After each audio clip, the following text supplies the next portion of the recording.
Have you ever had a stranger decide who you are and try to make it true with the back of his hand, right there in front of a judge and 100 cameras, like your dignity was his to move around like a chair? Have you ever felt that hot sting, the insult more than the pain, and heard something inside you say, "Not today"? And if it were you, what would you have done? My name is Sarah Williams, and before that day I was a quiet member of Parliament. A daughter who still calls her mother on Sundays, a big sister who kept a toothbrush in her purse for hospital nights, and a woman who learned to hold her breath long enough to let grief pass without snapping me in half. I am telling you this in my voice, not a press release voice, not the voice they put under a headline with a picture. They chose my voice that cracks when the wrong memory walks into the room uninvited. So sit with me for a while, because what happened inside that courthouse didn't start under stained glass. And microphones, it started 3 years earlier in a morgue with a clipboard nobody could look at for more than a second. The official story said my brother Marcus, 19 years old, with a smile that never figured out how to lie, hanged himself. In custody case closed, cameras malfunctioned. Supervising officer followed protocol file. It shelve. It move on. You know the phrase move on, right? The way people who don't have to do it say it like a vitamin. Take one with water and stop bothering the strong. I tried to swallow it. It burned. And then I remembered something my father used to say. When a person in power spoke too smoothly, he'd go, "Silence can be a costume, baby. Don't applaud the tailoring." So I refused to applaud. I read the report. I read it until the letters became small bugs crawling over each other. I looked at the bruising patterns on Marcus's hands that didn't match any story of a rope. I watched the time-stamped hallway video glitch for exactly the minutes that mattered, and not a heartbeat more. And when the supervising officer's name came up on every page that smelled like bleach, I wrote it down: Bradley Morrison, called Tank by people who confuse size with truth. I didn't have the skills to fight that right then. I had a law degree, but not the spine for the kind of rooms that stop laughing when you walk in. Not yet, so I made a deal with myself that first winter mornings were for my body, nights for my mind, everything else for surviving. At 5 a.m., I walked into Master Carter's gym with my grief tied up tight so it wouldn't trip me. I learned to stand when someone bigger tried to make me sit, to turn a hit into a step, to put the heel of my hand where air lives and not where life ends. Discipline over destruction, always. And then after work, I studied policy and procedure until pages started to feel like walls. I could move if I pushed long enough. In the mirror at the gym, I watched my face learn stillness in the mirror at home. I watched my eyes learn not to give away what my hands were practicing. You know what I mean, the way a body can carry two stories at once, the one for the world and the one for the fight that hasn't arrived yet. By the time the Marcus Williams Police Reform Act reached its final hearing, I could pass in a crowd like a lamppost, navy suit, hair back, no edges sharp enough to cut anyone who wasn't already bleeding. And I wanted it that way because Tank was a man who measured threat in volume and shine, a man who liked his enemies loud so he could call security on the noise.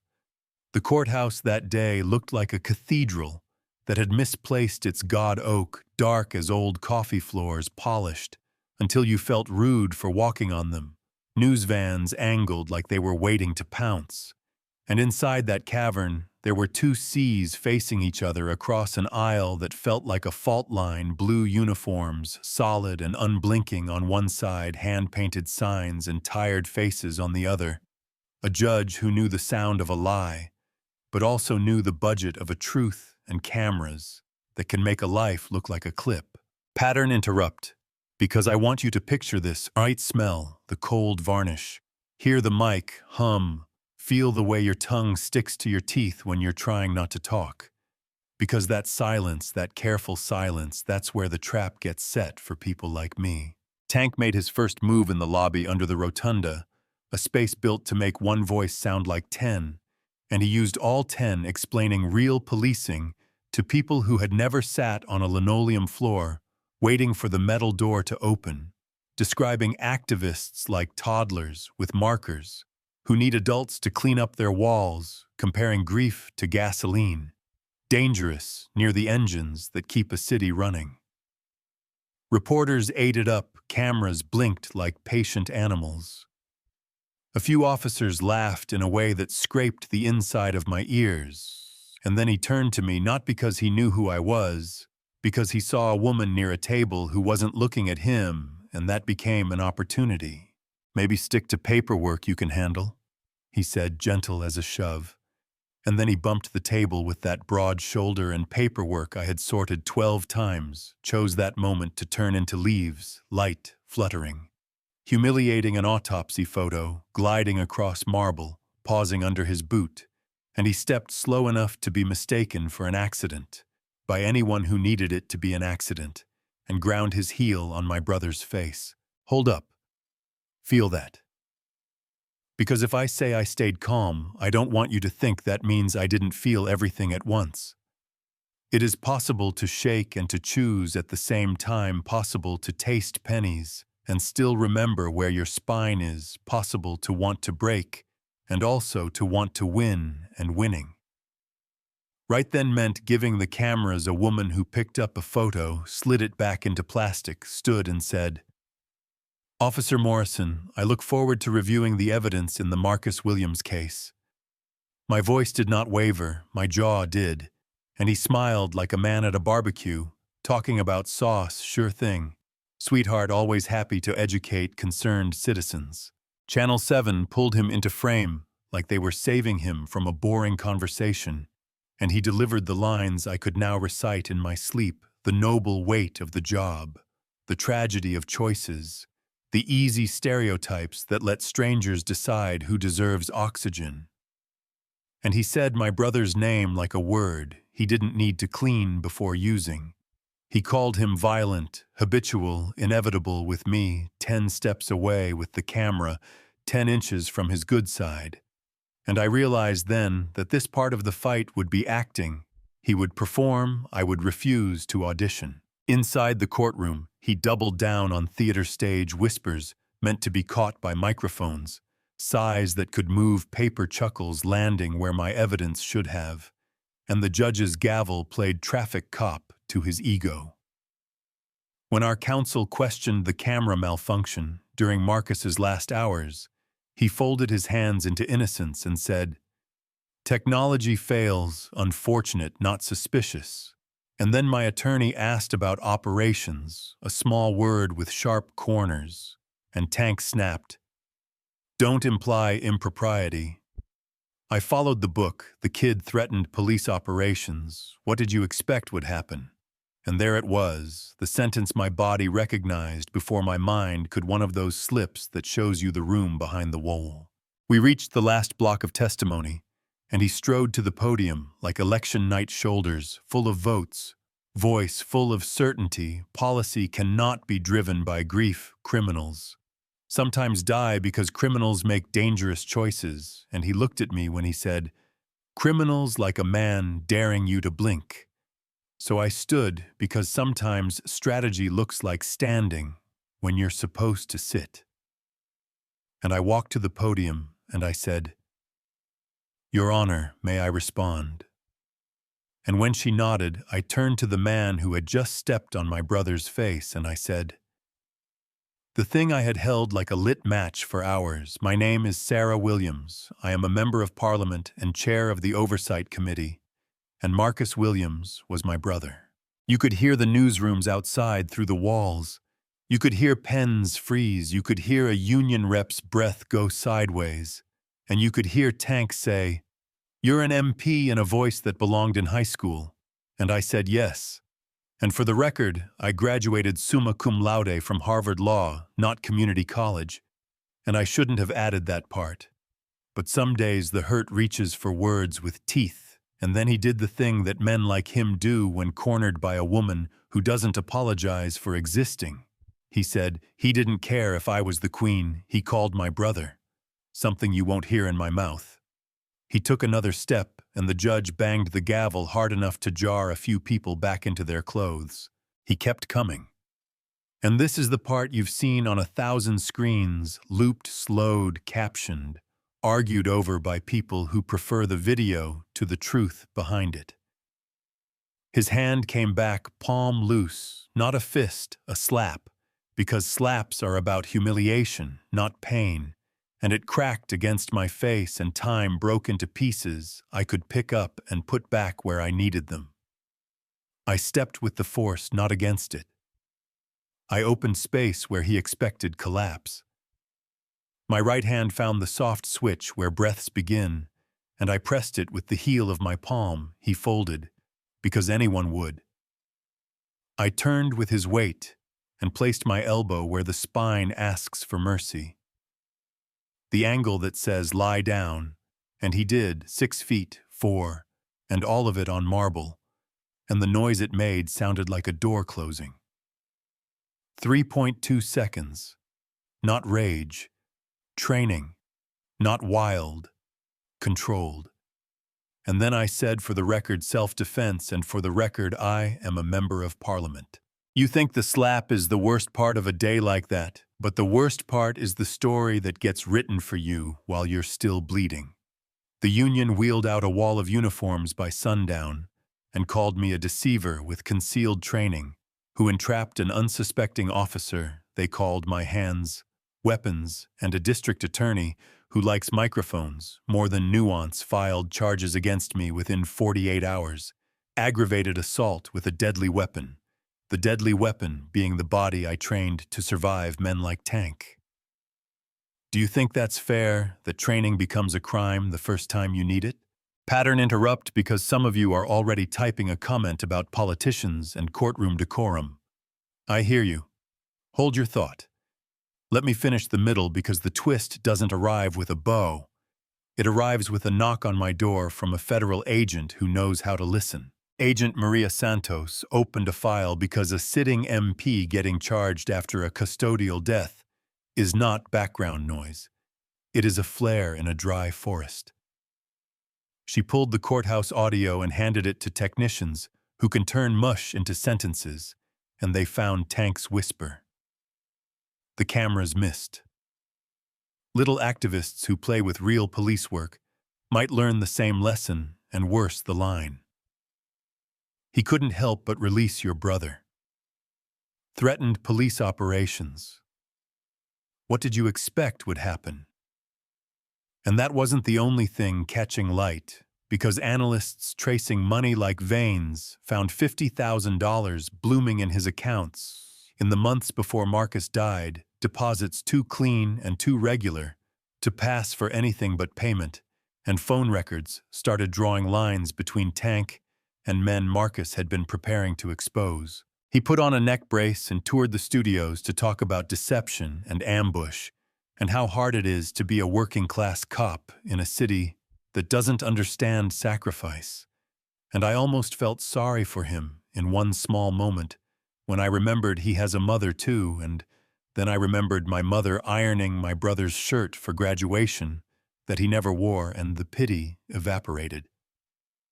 The public split, as it always does, into storylines that made them feel smart, and I kept walking one foot in front of the other through hallways where even the security guards had opinions about my face. Here's the twist. It didn't show up in my inbox in a PDF with a stamped seal. It came from a kid named Rico who had shared a bench and a ceiling with my brother, and remembered a conversation in the kind of way you remember things that keep you breathing later. He said Marcus had told him if anything happened, Sarah would know where to look, and the agents called me and asked if that meant anything, and I didn't answer with words. I walked to a shelf in my living room and picked up my father's Bible, the one that had been in 3 apartments and 2 houses and 1 refuge, and I turned it over and slid a fingernail under old tape, and an envelope fell onto the coffee table with the soft weight of a life that refuses to be erased.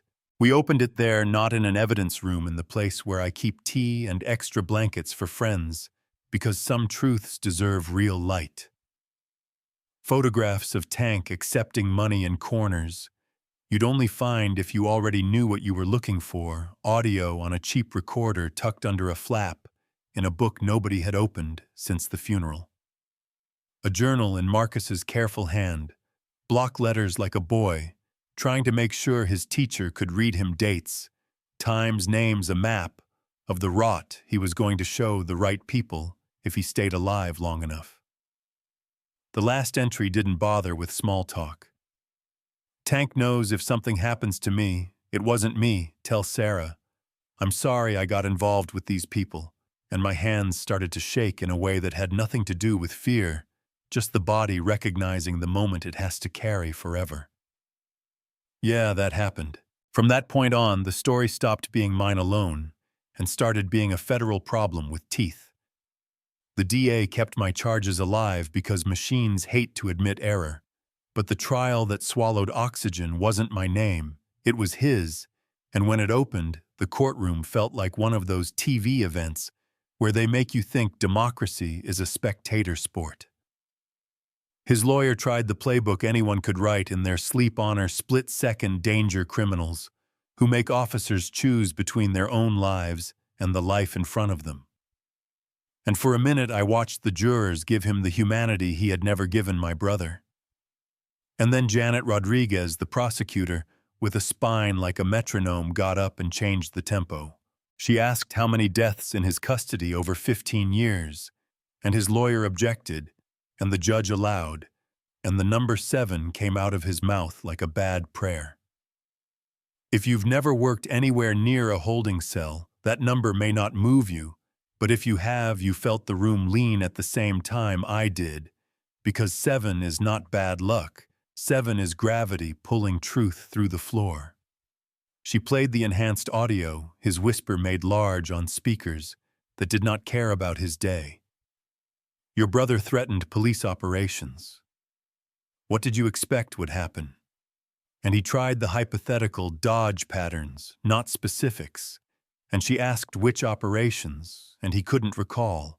And you could feel the jury write a small note inside their heads, liar or worse. Then the photographs went up under lights, Tank's hand closing around money. He did not earn his face finding shadows that thought they knew how to hide. And the journal. Those careful letters, that voice coming off the page like a person asking to be let out of a room. And his lawyer argued chain of custody and authenticity, and the usual fog you lay down when you're trying to stop a laser, but the Bible and the tape and the cheap recorder, and the way my breath changed when I pulled the envelope, all of that made the fog thin, and the jury could see. A good attorney keeps a client like Tank off the stand, because the kind of pride he carries is a loaded thing, a trap that looks like a mirror, but he insisted because men who have been allowed to decide the temperature of rooms for 15 years don't understand that some climates don't bend to them. He spoke about duty, he spoke about protection, he spoke about the city like a beloved child, and for a minute I watched a few people in the gallery remember their own nights of fear, and imagine him there, keeping them safe, and then something in him cracked. You could hear it, he said. Marcus was going to blow up operations that kept the streets safer, he said. 1 dead snitch is better than 100 dead civilians. He called it necessary. He called it justice. And the prosecutor didn't smile because professionals don't smile. When the person on the stand is confessing in public, she just asked. The line that locks the door, did you strangle Marcus Williams with your hands? And he said, I neutralized a threat to law enforcement operations, and a chill went through the room that felt like a draft and sounded like a verdict. The jury did their ritual. The judge read his script. The words first-degree murder landed like a thing you cannot pick up and move, civil rights violations, conspiracy, racketeering, life without parole. And somewhere in the fog of that afternoon, I felt something in my chest unclench. Not relief, not triumph, something like breath after a very long tunnel. The charges against me were dismissed as quickly as the institutions could dress their decision as inevitable. No apology, not that I needed one. I've been a woman long enough to know apologies are thinner than paper in certain rooms. What I wanted wasn't sorry. What I wanted was the law to move from slogan to structure. And that happened too. The act passed with teeth sharp enough to matter independent investigations for every death in custody, federal oversight, where patterns ran like mold, whistleblower protections with budgets attached. So they weren't just posters on a corkboard, and the network tank thought would carry him into retirement started to come apart in cities that thought they were safe from this kind of story. This is where some folks want a montage, happy faces, fixed systems, a final chord, but the real is messier, it always is. Some departments implemented with full hearts. Some tried to slow walk and wait for the cameras to forget some commentators who'd called me a thug, in a skirt pretended they'd always supported reform. Which is funny, if you squint, and infuriating if you don't. And a few officers learned not to stop hurting people, just learned to stop leaving proof. And yet, the needle moved, because needles move when enough hands push them at the same time, mine, yours. A judge who means it. When she says decorum, an agent who actually cares what the enhanced audio says. A prosecutor who refuses to be bored by a spreadsheet. A community that shows up again even when the last meeting felt like a waste. I still go to see Marcus on Sundays, not because ghosts need flowers, because the living need to say names. I bring him news he would have folded into jokes if he'd been allowed to see 20, the letters on my desk, from mothers whose kids came home from holding alive because policy became practice. The dad from Seattle who uses the phrase, "Thank God for body cams," like a benediction. The kid in Phoenix who blew the whistle and didn't get swallowed because a fund paid for his lawyer and his rent. I tell him about the free classes at Master Carter's place in the community room. We renovated with settlement money, the way a woman's shoulders change shape by week 4, when she realizes her body is not a crime scene waiting to happen. It is a tool she owns. I tell him about officers who stop me in hallways and say I didn't know.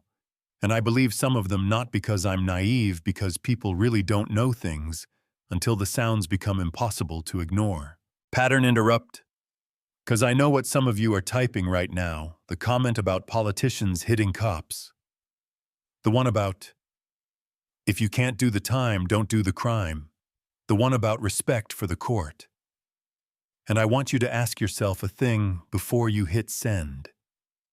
If the slap had landed on your face in front of the judge with the cameras, recording a humiliation that had nothing to do with safety and everything to do with putting you back in a box. If it were you, what would you have done?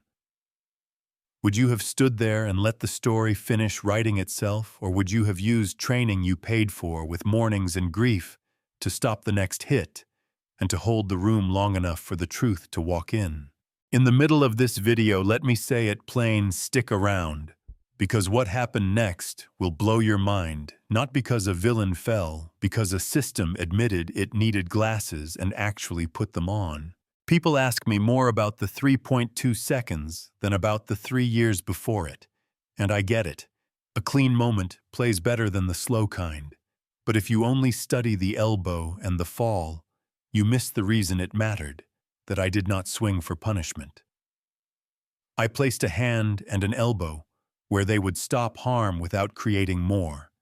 That is what training is supposed to do.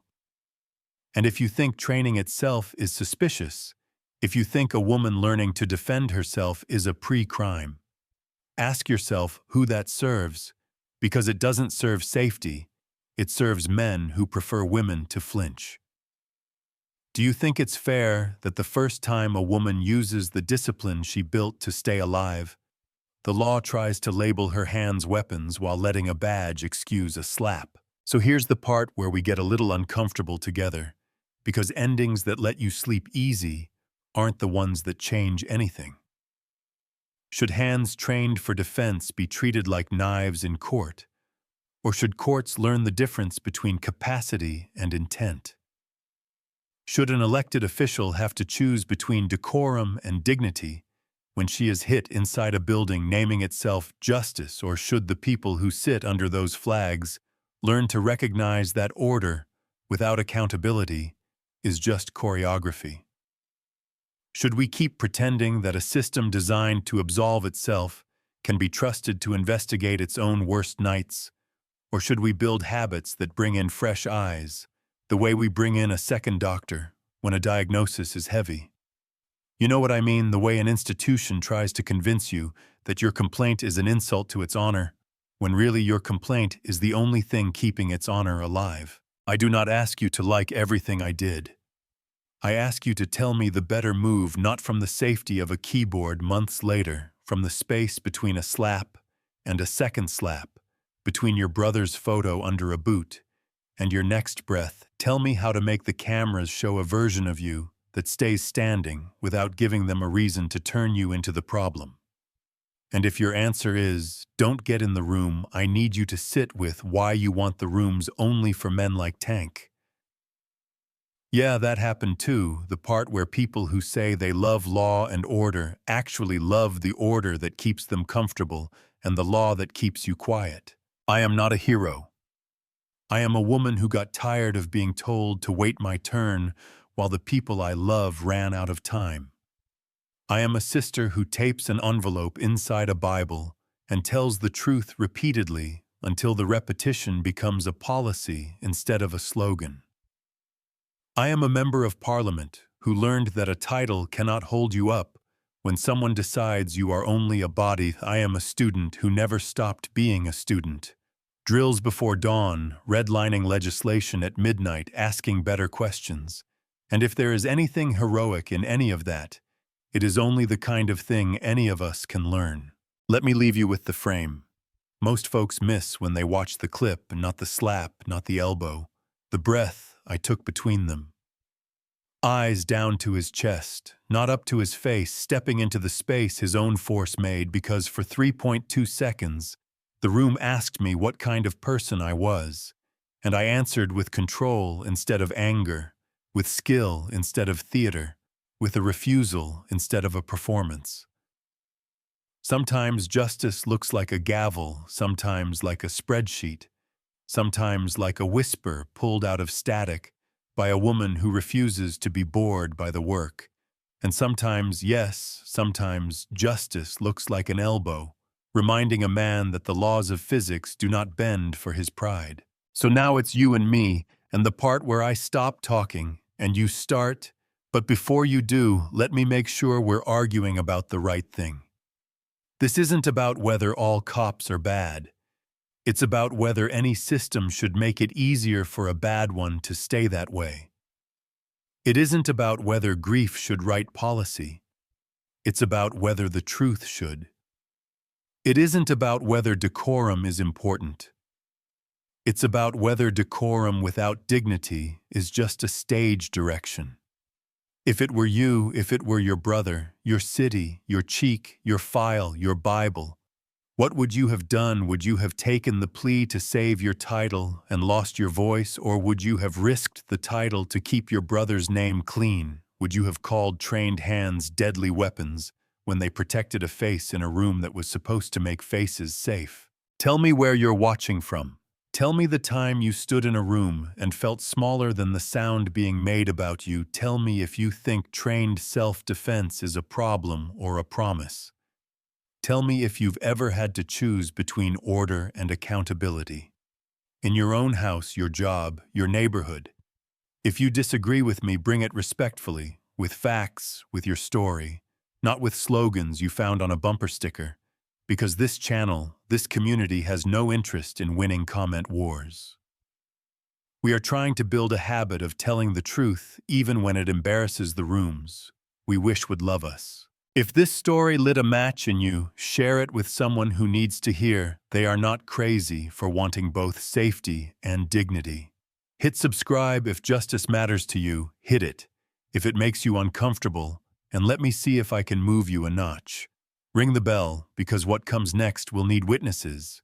And if you have a story that sounds like a cousin to mine, put it in the comments.